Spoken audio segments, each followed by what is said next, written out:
In this video, I'm going to be showing you how you can duplicate your page in Canva.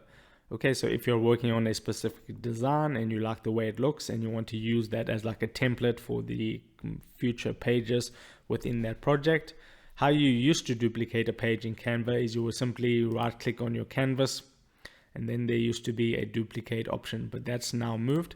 You can see on the top right hand corner of the project or the canvas, it now says duplicate page over there. So if I click on that, you can see that it's now duplicated it, and now I can click on it again, duplicate it as many times as I want. And that's basically the process. Is very straightforward and simple. You can now get rid of these things in this specific canvas, and now you have a template that you can work with, and then you can duplicate that again, and that's how you do it. So yeah, if this video helped you out, don't forget to drop a like onto it and subscribe for more, and I'll see you in the next video. Take care.